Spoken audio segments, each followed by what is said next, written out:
हा गोपाळ कृपा करी तुका मने शेष शेविला वाडी वचन नमोडी बोलिले तेची माझे हित करीती सकळ जेने हा गोपाळ कृपा करी नमो विठ्ठला राजया पांडुरंगा नमो रुक्मिणी माऊली ज्ञान गंगा नमो पुंडलिका नमो चंद्रभागा नमस्कार माझा रुक्मिणी पांडुरंगा पांडुरंगा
करुणा करा दयाळा तुमचा अनुग्रह लादलो पावन झालो चराचरी संतांची पायी हा माझा विश्वास सर्व भावे दास झालो त्यांचा प्रस्तुत प्राप्त प्रसंगी कीर्तन रूपी सेवेकरिता निवडलेला अभंग संत श्रेष्ठ जगद्गुरु तुकोबारायांचा संत बर प्रकरणातील 4 चरणाचा अभंग आजच्या सेवेकरिता निवडलेला आहे. विठ्ठल विठ्ठल विठ्ठल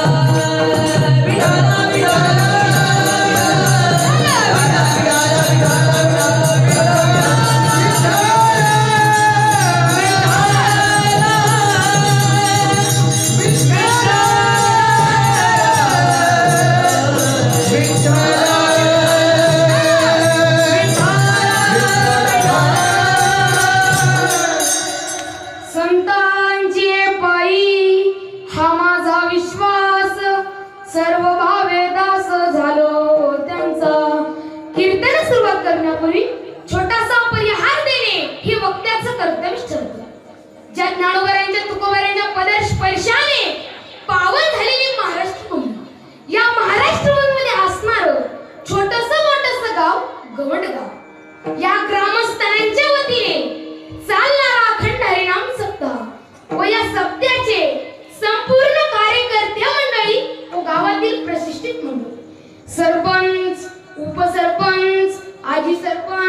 माजी सरपंच, पोलीस पाटील, चेअरमन साहेब व गावातील तंटामुक्ती अध्यक्ष व बाहेर गावातील पाहुणे म्हणून गायनाचार्य, मृदुंगाचार्य, टाळकरी, माळकरी व माझ्या आई बहिणी, भालदार, चोपदार, दर्दी, गर्दी तुम्हा सर्वांच्या एकत्रित कारणाने या कार्यक्रमाला लाभलेलं सौंदर्य विठाल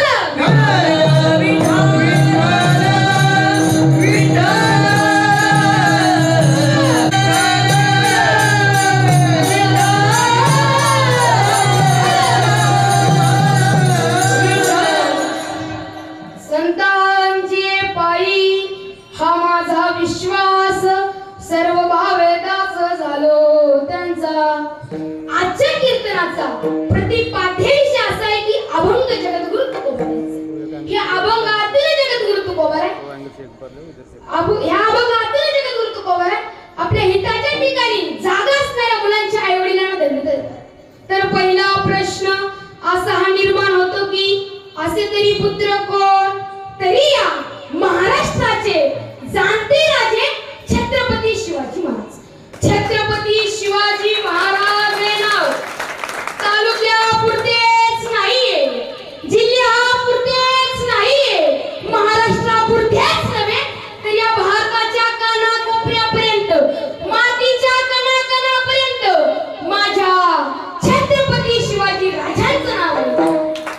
अशा छत्रपती शिवाजी राजांच्या आई वडिलांना माझे जगद्गुरु तुकोबाराय धन्य करतात. तर का त्यांचे आई वडील पुण्यवान आहेत.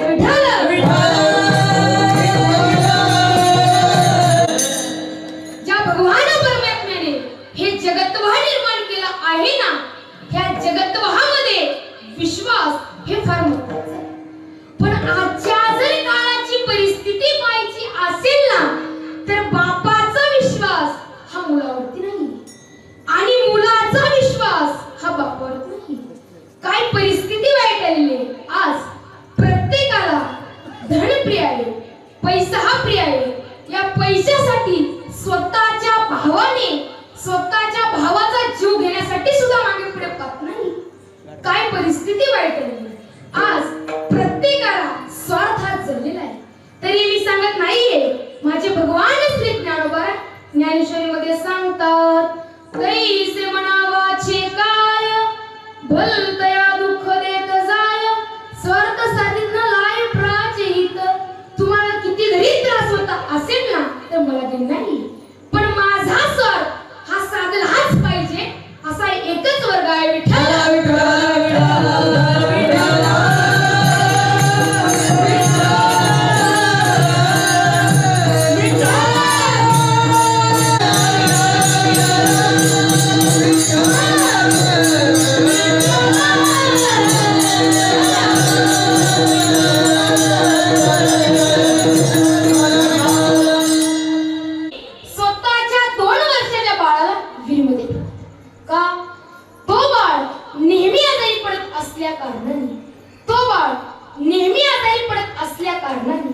घरातून पैसे जात आहेत या दृष्टिकोनातून स्वतःच्या आईने स्वतःच्या 2 वर्षाच्या बाळाला विहिरीमध्ये फेकून दिलं. विठ्ठल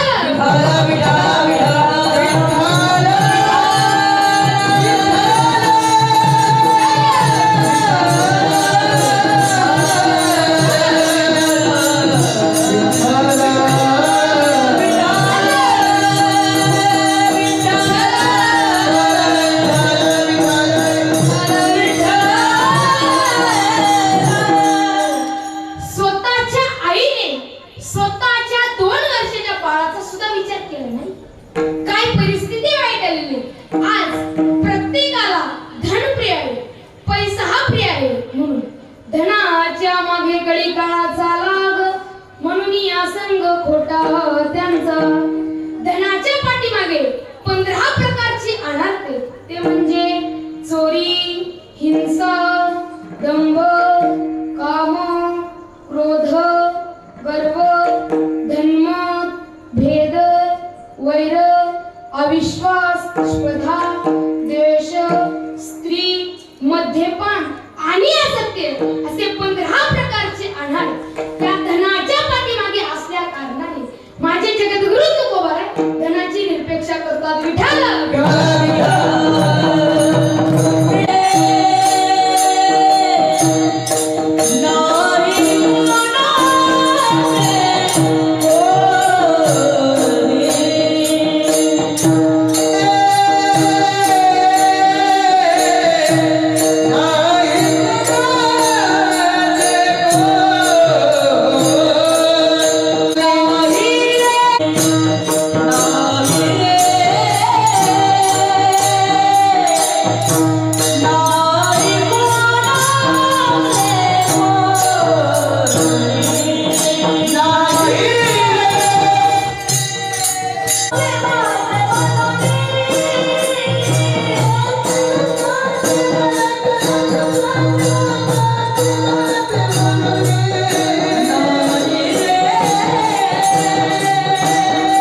कलयुगामध्ये आई वडिलांना मानतो कोण? स्वामी तिन्ही जगाचा आई विना भिकारी. अर्ध्या रात्री उठणार कोण? आईच. जेवायला वाढणार कोण? आईच.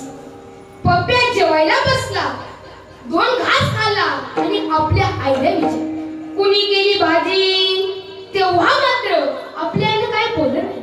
काही बोलावं तर पप्प्या ताठावर उठून जाईल. एवढा हा मोठा गोरबाप कुठेच नाही. पप्प्याने पुन्हा आपल्या आईला कुणी केली भाजी? तेव्हा मात्र आपल्या आईच्या तोंडातून एक शब्द वाचला, मी नाही केली. मग कुणी केली? तुझ्या बायकोने केली. आता तो काय म्हणतो पा, अगं माझ्या बायकोने केली वय.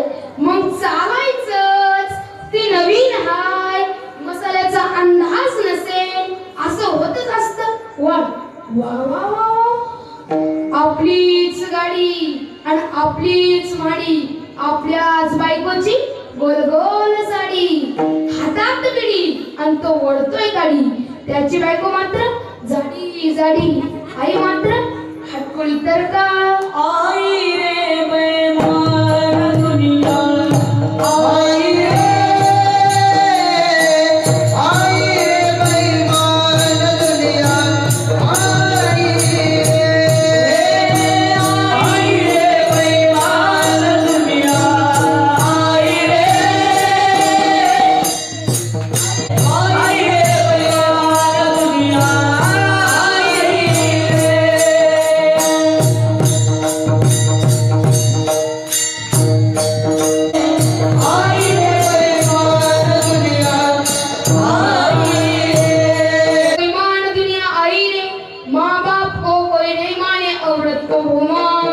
साधु संत को कोई नहीं माने, हिजड़ों को बहुमान. आई रे बेईमान दुनिया. या जगत वहामध्ये आपलं कोणीच नाही. आपण ज्या पत्नी सोबत 40 वर्ष संसार करत असतो ना, ती पत्नी सुद्धा आपली नाही. मी कधी काल्पनिक घटना सांगत नाही, मी वास्तविक आणि घडलेली घटना सांगतो. भजन करा विठ्ठल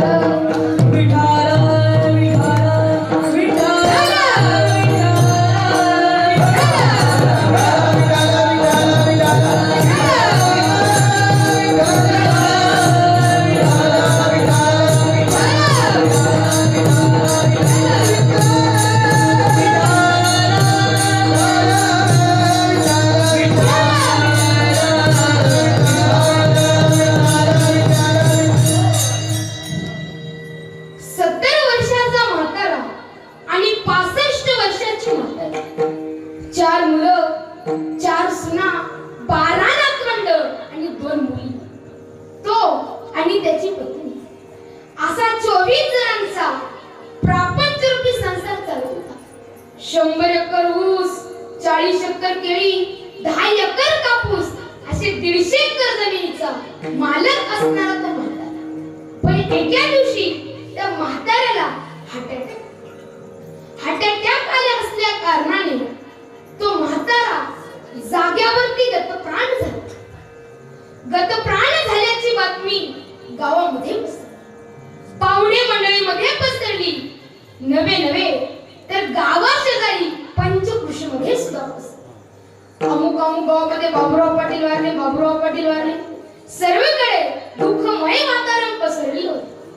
पण ती म्हातारी असणारी त्या म्हाताऱ्याच्या पायथ्याशी बसून त्या म्हाताऱ्याची पायच जपत ती एवढं लागली त्या रण्याच्या पाठीमागे एक कारण. त्या म्हाताऱ्याच्या कानात विसरून राहिली ती 5 ग्रॅमची सोन्याची बिग बाल. किती ग्रामची मंडळी? फक्त 5 ग्रॅम. तुम्हाला तर माहितच असतं 40 वर्ष संसार केलेल्या बाया कशा असतात? हुशार, चॉकटर, रंगेट असे असतात. पण ती म्हातारी तिच्या लाडक्या मुलाचं नाव ती रोवलं. तिच्या लाडक्या मुलाचं नाव होतं पप्प्या. ती त्या पप्प्याचं नाव घेऊन ती रोवलं. पप्प्या तुझ्या बापाच्या पायात कोल्हापुरी जोडा किती शब्द होता की माझी माय पायातल्या कोल्हापुरी जोड्याकडे गेला.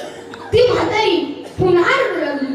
पोप्या पोप्या, तुझ्या बापाच्या अंगात कॉटनचा शर्ट किती शोभत होता की माझी माय. सर्वांचं लक्ष त्या अंगातल्या कॉटनच्या शर्टाकडे गेलं. त्या म्हातारीला हळूहळू एसटी स्टँड वरती जायचं. कुठे जायचं होतं मंडळी? एसटी स्टँड वरती. तुम्ही म्हणाल बसटी स्टँड वरती. बसटी स्टँड वरती नाही बरं का, एसटी स्टँड वरती. ती म्हातारी पुन्हा रडू लागली. पोप्या पोप्या, तुझ्या बापाच्या गळ्यात तुळशीची माळ किती शोभत होती की माझी माळ. सर्वांचं लक्ष त्या गळ्यातल्या तुळशीच्या माळीकडे गेलं. तेवढ्यात त्या म्हाताऱ्याला उचलणार, आंघोळीला काढणार, तेवढ्यात त्या म्हातारीने पंचमचा स्वर काढून ती रडू लागली. पोप्या पोप्या, तुझ्या बापाच्या कानात. कानात म्हटल्याबरोबर सर्वांचं लक्ष त्या कानातल्या भिकबाडीकडे. तेवढा त्या गावचा सरपंच पाटील उठला आणि म्हणाला, अहो पाटील, भिकबाडी राहिली भिकबाडी. म्हणून यमाच्या हाती बांधूनिया देती, उसेने घेती काढूनिया.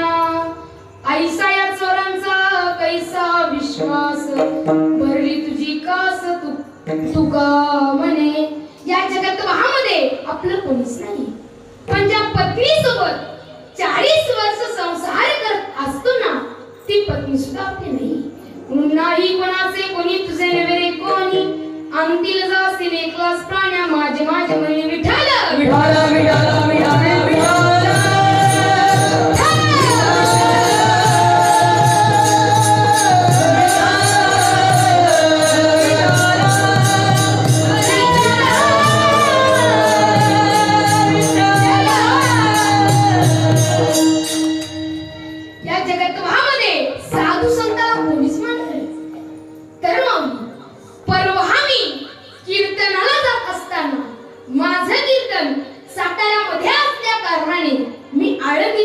सकाळी 11 वाजता निघालो. मी व माझे गुरुवर्य हरिभक्त पारायण श्री स्वर सम्राट भाऊसाहेब महाराज पाटील जवळकर आणि 2 कलाकार आम्ही सर्वजण निघालो असल्या कारणाने पुण्यामध्ये दुपारी 2 वाजता एक 70 वर्षाची आजी डोळ्याला चष्मा. तुमचा तिसरा मुलगा काय करतो? त्याचं नाव घेऊ नकोस. तो काय? तेव्हा त्या आजीबाईने सांगितले, पोरा, माझा तिसरा मुलगा तुझ्याच सारखं रोजे गाव कीर्तन करत बोंबलत फिरतो.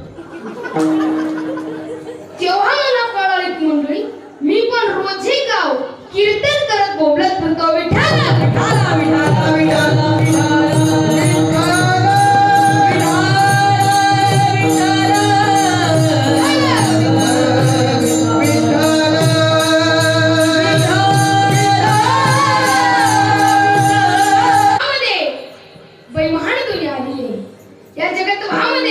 आपलं कोणीच नाही. मनुष्याचं जीवन हे नदीप्रमाणे. जसं नदीला 2 किनारे असतात ना, त्या जीवनामध्ये हे 2 किनारे, ते म्हणजे एक सुखाचा किनारा आणि एक दुःखाचा किनारा. एका रस्त्याने 4 चौघाच्या खांद्यावरती एक प्रेतयात्रा जात असते ना, त्या प्रेतयात्रेच्या पाठीमागे हजारो लोक ढसाढसा रडत असतात. पण दुसऱ्या रस्त्याने नवरदेव घोड्यावरती बसून जात असतो ना, त्याच्या समोर 50 तरुण आनंदाने नाचत असतात. नवरदेव खूप आनंदामध्ये असतो बरं का. जेव्हा नवरदेव मंडपामध्ये प्रवेश करतो, तेव्हा ब्राह्मण बुवा येतात आणि म्हणतात, नवरीच्या मामाला बोलवा, नवरदेवाच्या मामाला बोलवा. अक्षदा पोहोचला का मंडळी? हो. ब्राह्मण बुवा म्हणायला सुरुवात करतात, स्वस्ती गणनायकं गजमुखं मोरेश्वरं सिद्धितं. हो, मी तर काय लग्नासाठी नाही आलो, मी तर कीर्तन करण्यासाठी आलो. विषय निघाला म्हणून सांगावंच लागलं. म्हणून सुख से अनंतरं दुःख, दुःख से अनंतर सुख, सुखानंतर दुःख आणि दुःखानंतर सुख, हे तर मनुष्याच्या जीवनामध्ये येतच असतं. विठाल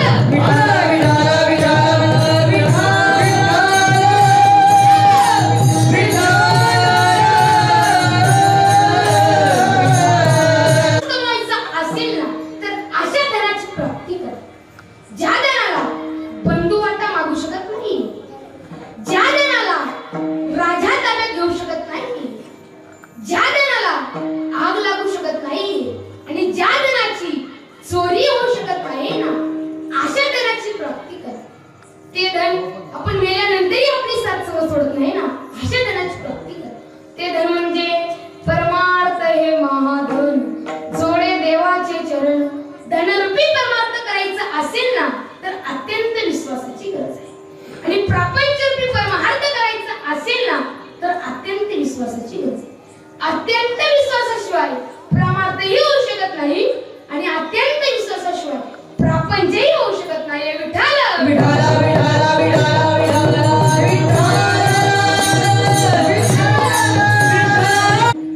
विश्वास हे भगवान शंकर आहे, श्रद्धा ही पार्वती आहे. विश्वास हे पुल्लिंग आहे, श्रद्धा ही स्त्रीलिंग आहे. विश्वास हे ठाम आहे, श्रद्धा ही कमी जास्त आहे. तसं त्या काळामध्ये प्रापंचरूपी परमार्थ करणाऱ्या साधकांच्या कानावरती माझ्या जगद्गुरु तुकोबारायांची कीर्ती वाऱ्यासारखी पसरली आहे.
जगद्गुरु तुकोबारायांची कीर्ती वाऱ्यासारखी पसरली असल्या कारणाने काही साधक देहूमध्ये आले आणि तुकोबारायांना साष्टांग नमस्कार.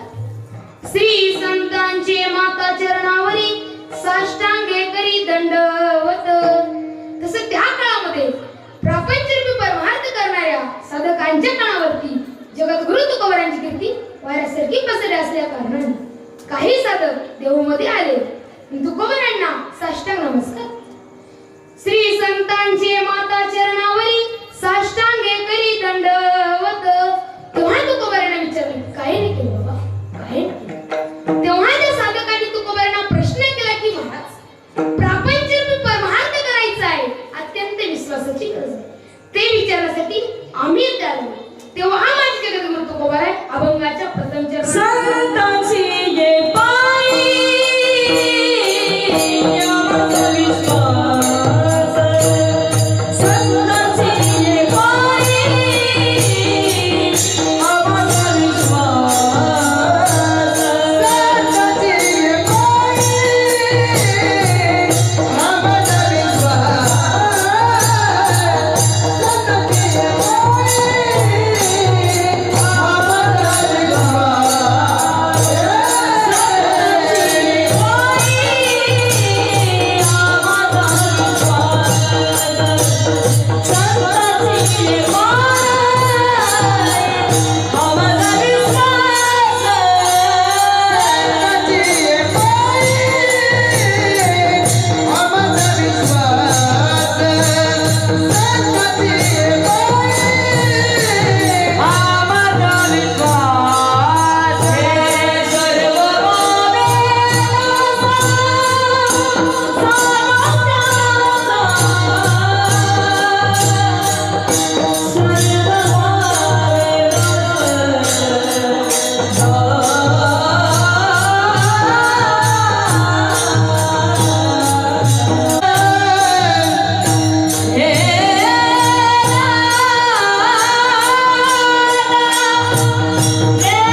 हा संतावरती आहे.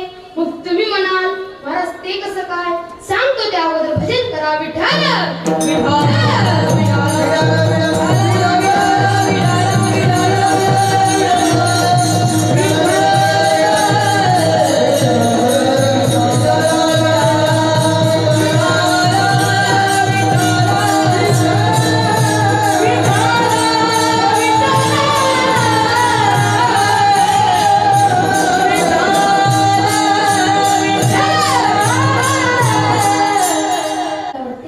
आता एकदा मंदुदेला स्वप्न पडलं. बरं का मंडळी, मंदुदेने रडलं. आपले पती असणारे रावणाला सांगलं की स्वामी आज पहाटे मला फार वाईट स्वप्न पडलं स्वामी, फार वाईट स्वप्न पडलं. जमवंतजी, शिग्रीवजी, हनुमंतजी, लक्ष्मणजी 18,000 पद्म वानरसेना घेऊन रामप्रभू लंकेमध्ये प्रवेश केले स्वामी. तुमचा बंधू कुंभकर्णाचाही वध झालेला आहे स्वामी, नव्हे तर बिभीषणाचाही वध झालेला आहे स्वामी, नव्हे तर तुमचाही वध झालेला आहे स्वामी. अख्खी लंका रक्ताने वाहत आहे स्वामी. फार वाईट स्वप्न पडलं स्वामी, फार वाईट स्वप्न पडलं. मग मधुदरे तुझी इच्छा तरी काय आहे? माझी इच्छा एकच आहे स्वामी, तुम्ही या जगाचा बाप ब्रह्मांड नायक ज्याच्या सत्तेने सर्व जगत वहत असताना तर राम प्रभूला शरण. काय मधुदरे, आज माझ्या ताब्यात 33 कोटी देवता आहेत आणि माझ्या सत्तेने सर्व देवता असतात ना, त्या 4 वर्णांच्या जीवावर नाचण्यात त्या रामाला शरण. अगं मधुदरे, त्या रामासोबत युद्ध करण्यासाठी मी एका वाळलेल्या काडीसारखा नाही. मग स्वामी तुम्ही राम प्रभूला शरण का जात नाहीये? तुला खरं सांगू का मधुदरे, मी एकदा अरण्यातून जात असताना मला नारद मुनी भेटले. मी नारदाला विचारले की नारदा मला रामाची प्राप्ती होईल का? तेव्हा नारदाने सांगितले की रावणा, तुला जर रामाची प्राप्ती करायची असेल ना तर तुझ्याकडे 2 मार्ग आहेत. एक रामाचं भजन करून तरी राम प्राप्ती करून घ्यावी लागेल, नाहीतर रामासोबत युद्ध करून तरी राम प्राप्ती करून घ्यावी. तर रामासोबत युद्ध ते कसं काय करायचं? तेव्हा नारदाने सांगितलं रामाच्या पत्नीला सोडून आणावं लागेल. तू सांगतेस तसं नाही म्हणले. बिभीषण सुद्धा सांगतो की दादा तुम्ही राम प्रभूला शरण जा. कुंभकर्ण सुद्धा सांगतो की दादा तुम्ही राम प्रभूला शरण जा. आज माझे संत्री मंत्री जनता सर्वजण सुद्धा सांगतात की सरकार तुम्ही राम प्रभूला शरण जा. तू माझी पत्नी आहेस, अर्धांगिनी आहेस, तू सुद्धा सांगतेस की स्वामी तुम्ही राम प्रभूला शरण जा. हा माझा विश्वास कोणावरतीच नाही. सतपुरुष माझा बंधू बिभीषण, त्या बिभीषणावरती सुद्धा माझा विश्वास नाही. बलवान माझा बंधू कुंभकर्ण, त्या कुंभकर्णावरती सुद्धा माझा विश्वास नाही. आज माझे संत्री मंत्री जनता माझ्यावरती एवढा प्रेम करत असतात ना, त्यांच्यावरती सुद्धा माझा विश्वास नाही. तू माझी पत्नी आहेस, अर्धांगिनी आहेस, तुझ्यावरती सुद्धा माझा विश्वास नाही. आज मी ज्या रामाची प्राप्ती करत आहो ना त्या रामावरती सुद्धा माझा विश्वास नाही. मग स्वामी तुमचा विश्वास आहे तरी कोणावरती? तेव्हा रावणाने सांगितले नारद मुनी विश्वास, संतांचे पायी हा माझा विश्वास. नुसता विश्वासच नाहीये, मग सर्व भावे दास झालो जाता. सर्व भावे दास झालो जाता. सर्व भावे दास झालो जाता. सर्व भावे दास झालो जाता. संतांची हे पायी माझा विश्वास. सर्व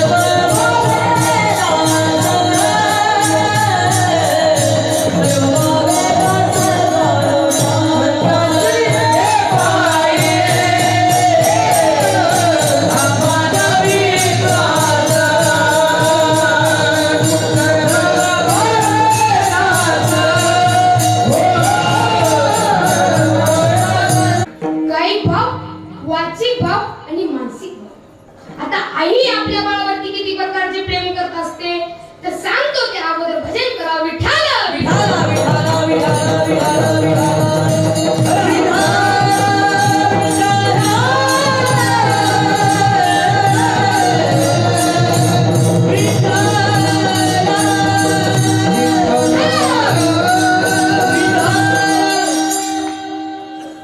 अहमदनगर जिल्ह्यामध्ये गावापासून 2 किलोमीटर अंतरावरती एक वस्ती.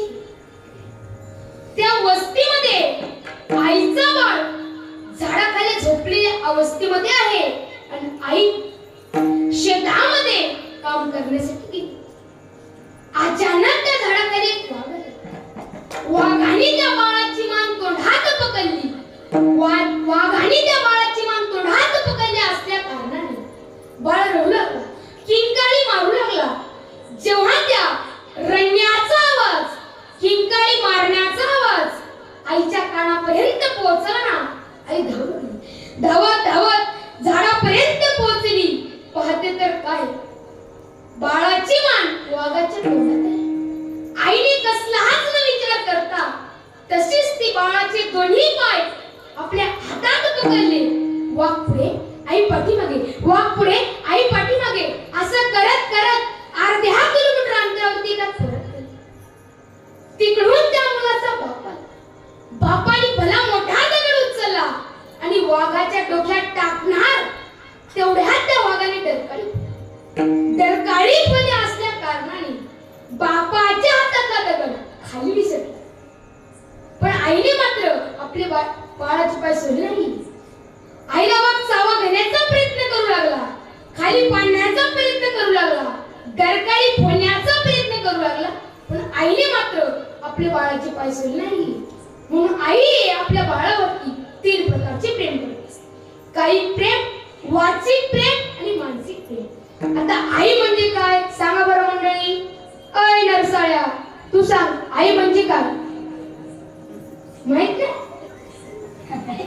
अय गाय तोंड्या, आई म्हणजे काय माहित नाही? तर मी सांग. आ म्हणजे आत्मा आणि ई म्हणजे ईश्वर. त्या आत्म्याला त्या ईश्वराची प्राप्ती करून देणारी म्हणजे आई.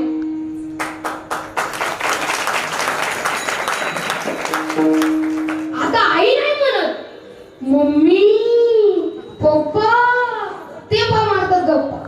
आता मम्मी कोणाच नाव माहित?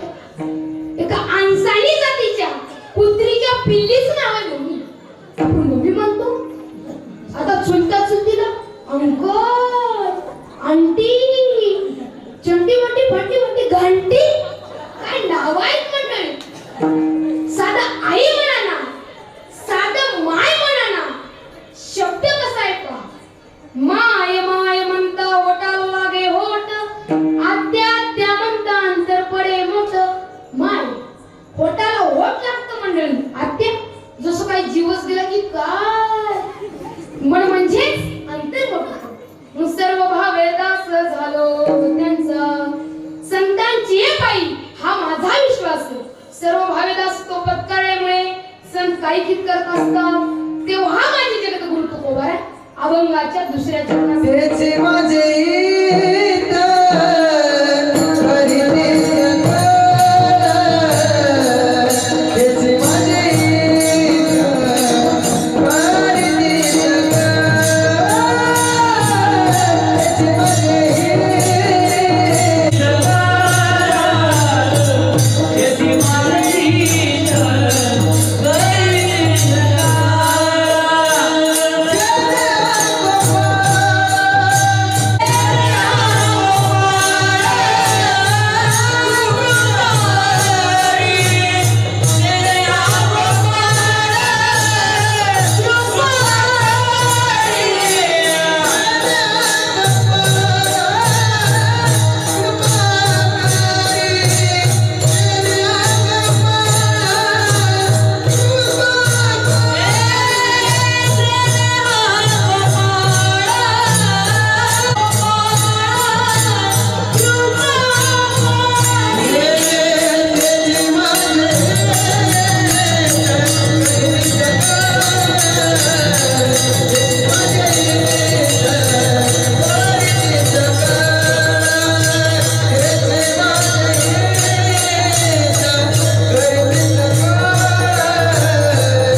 आईने सांगितले शबरी, उद्या तुझं लग्न आहे ना, पाहुणे मंडळींना मेजवानी म्हणून ही 25 बकऱ्याची दावण मांडली.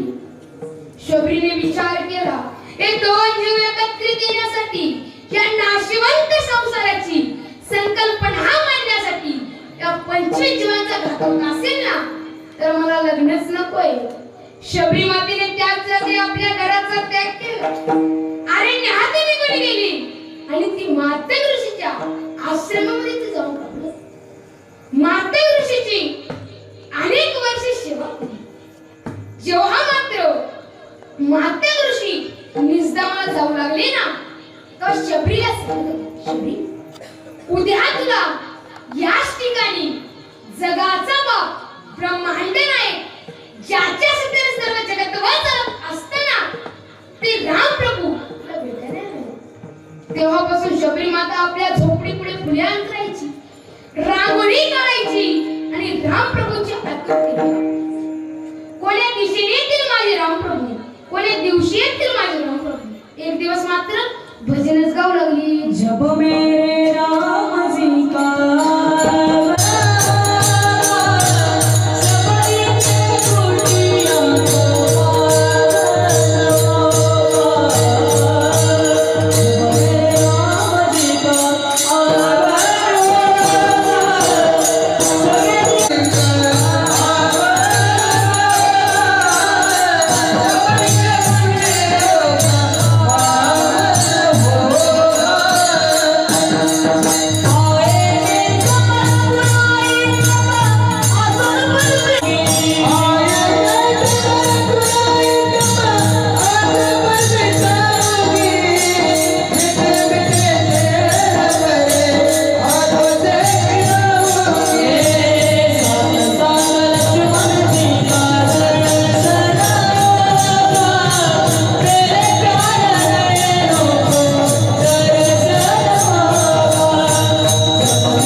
कभी राम बन के कभी श्याम बन के कल्याण प्रभु जी चलाना। कभी राम बन के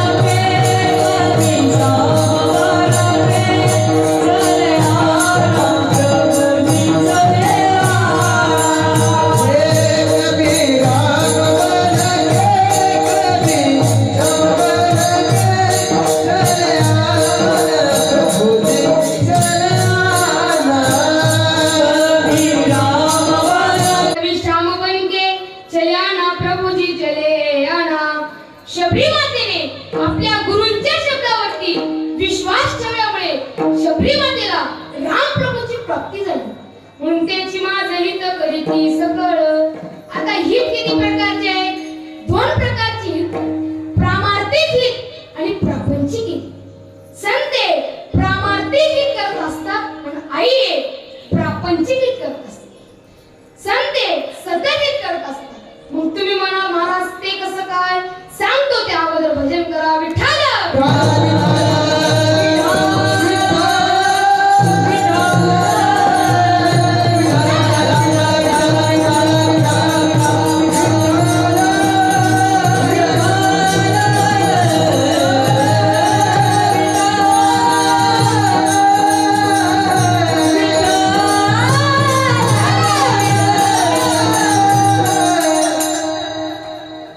कल्पना कर, दुपारचे 2 वाजले. एक गवताची झोपडी, त्या झोपडीमध्ये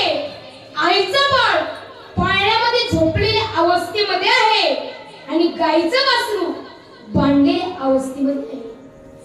आई शेतामध्ये काम करण्यासाठी गेली आणि गाय रानामध्ये चरण्यासाठी गेली.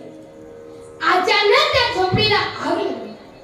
अचानक त्या झोपडीला आग लागली असल्या कारणाने आईचा बाळ रडू लागला, किंकाळी मारून लागला. जेव्हा त्या रडण्याचा आवाज की आईच्या कानापर्यंत पोहोचला ना, आई सायरावर धावू लागली. धावत धावत कोट्यापर्यंत पोहोचली. आई हाका मारू लागली, माझ्या बाळाला वाचवा, माझ्या बाळाला वाचवा, अहो कोणीतरी माझ्या बाळाला वाचवा. आईचा बाळ रडू लागला. गाईचं वासरू हंबरड्या फोडू लागलं. जेव्हा त्या हंबरड्या फोडण्याचा आवाज गाईच्या कानापर्यंत पोहोचला ना, गाय सायरावर धावू लागली. धावत धावत धडधड पोटात जळत आई हाका मारू लागली, माझ्या बाळाला वाचवा, माझ्या बाळाला वाचवा. पण गायीने मात्र कसलाच न विचार करता ती अग्नीमध्ये उडी टाकून आपल्या वासराला सुरक्षित बाहेर काढली. आईचा बाळ पाण्यामध्ये जळून खाक झाला. पण गाय दुष्ट्यात संपला म्हणली. मग मला सांगा, आई हाका मारू लागली, माझ्या बाळाला वाचवा, माझ्या बाळाला वाचवा. पण आईचा बाळ पाण्यामध्ये जळून खाक झाला. म्हणून संते स्वतःचा कधीच विचार करत नाहीये. म्हणून संते जगाचा विचार करत असतात. जशा प्रकारे गाय स्वतःचे जीव धोक्यात घालून आपल्या वासराला सांभाळत असते ना, तशा प्रकारे संते स्वतःचे जीव धोक्यात घालून आपल्याला सांभाळत असतात. म्हणून त्याची माझे हित करीती सकळ, नुसतं हितच करून चालत नाहीये. मग जेणे हा गोपाळ कृपा करी, त्या गोपाळावरती कृपा करणारा असा या जगत्वामध्ये कोण? त्याच एक वेळेस भजनच करू विठोबा.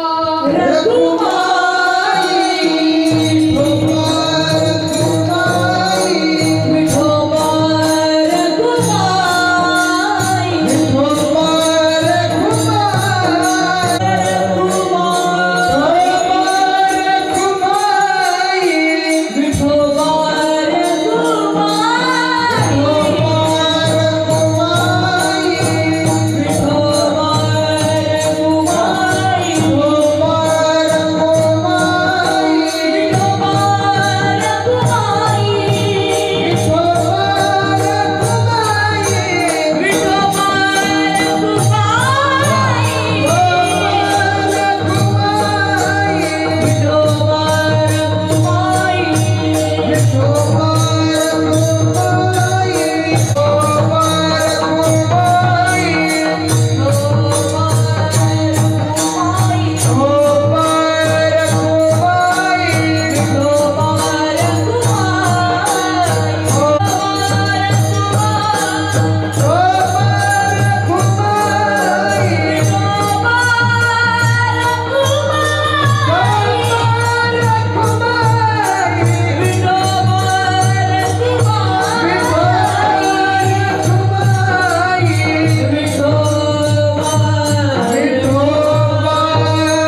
लिंबाच्या गजाराखाली भाऊ माझा दारू पारी. लिंबाच्या गजाराखाली भाऊ माझा दारू पारी. कोण्या वेळानं गेली तारी, तिथून आली पोलिसची गाडी. कोण्या वेळानं गेली तारी, तिथून आली पोलिसची गाडी. तिथून आली पोलिसची गाडी, भावाला लावली आग पारी. तिथून आली पोलिसची गाडी, भावाला लावली आग पारी. भावाला नेली पोलिसची गाडी, भावाला लावली आग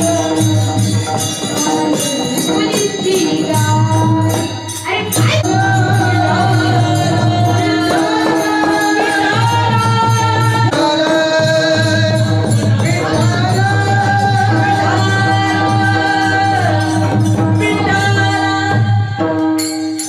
स्वतः भगवंताने स्वतः भगवान कृष्णाचा अवतार घेऊन गोकुळेमध्ये आले, पर्या केल्या आणि संतांच्या सांगण्यावरून काला दिला, म्हणजेच कृपा केली.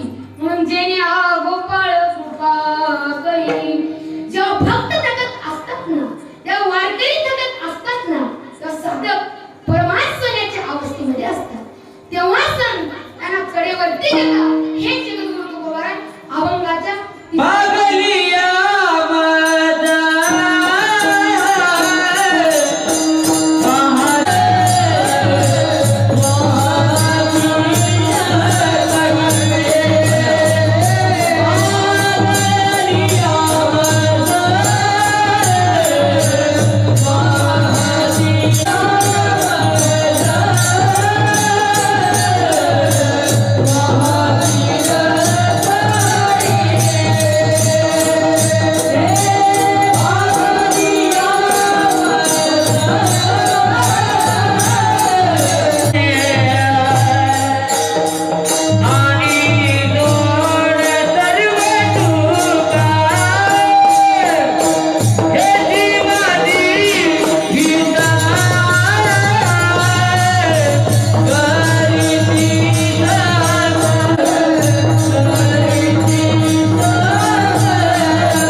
माझा डिलिव्हरीचे दिवस जवळ आले होते ना, त्या चोकोबारांची पंढरपूरची वारी पण जवळ आली. त्या चोकोबारांना फार मोठा प्रश्न पडला. वारीला जावं तर पत्नीपाशी थांबावं तर वारी पुढे. चोकोबारांनी कसलाच न विचार करता ते बोलले. तेव्हा स्वतः पांडुरंग परमात्मा चोकोबारांच्या बहिणीचे रूप घेऊन त्यांच्या दारावरती येऊन हाका मारू लागले. चोकोबाची बहीण जावा शरंदर, वहिनी उघडा दार हाका मारी. जशा प्रकारे संत हे स्वतःचे जीव धोक्यात घालून आपला सांभाळतात, म्हणून स्वतः चोकोबारांच्या बहिणीचे रूप घेऊन त्यांच्या दारावरती येऊन हाका मारतात. चोकोबाची बहीण जावा शरंदर, वहिनी उघडा दार हाका मारी. संते स्वतःचा कधीच विचार करत नाहीये, संते जगाचा विचार करत असतात. म्हणून जगाच्या कल्याणा संतांच्या विभूती, देव कष्ट विधी परोपकार. सर्व सुख संतांच्या संगतीमध्ये आहे, सर्व सुख संतांच्या जवळ आहे. म्हणून त्यांच्या शब्दावरती विश्वास ठेवावा, त्यांचे वचन म्हणू नये. हे जगद्गुरु तुकोबार अभंगाच्या शेवटच्या चरणात सांगतात.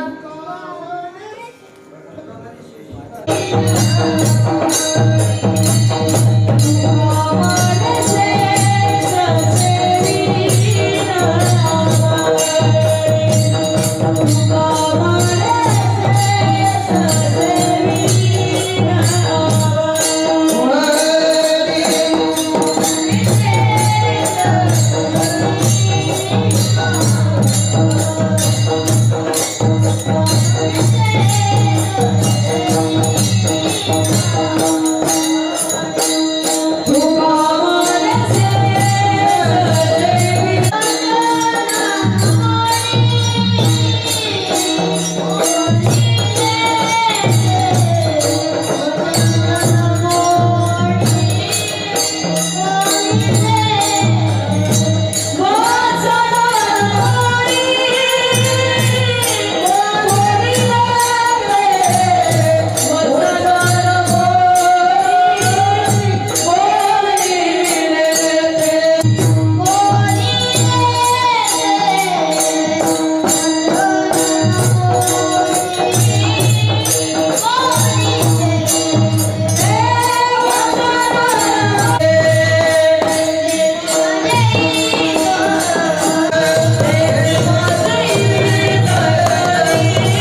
सकळ जेणे हा गोपाळ कृपा करी ज्ञानेश्वर माऊली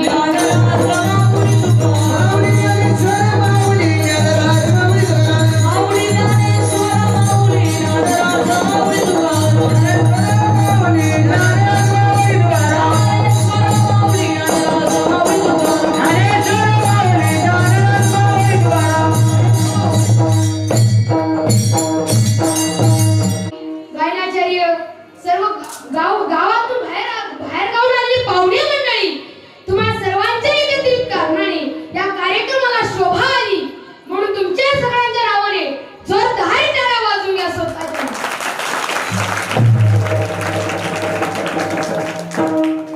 तसे माझे गुरुवर्य माझ्या आयुष्यरूपी पतंगाची दोरी खेचून योग्य त्या मार्गाला लावणारे माझे गुरुवर्य हरिभक्त पारायण श्री स्वसम्राट भाऊसाहेब मनोज पाटील झाऊरकर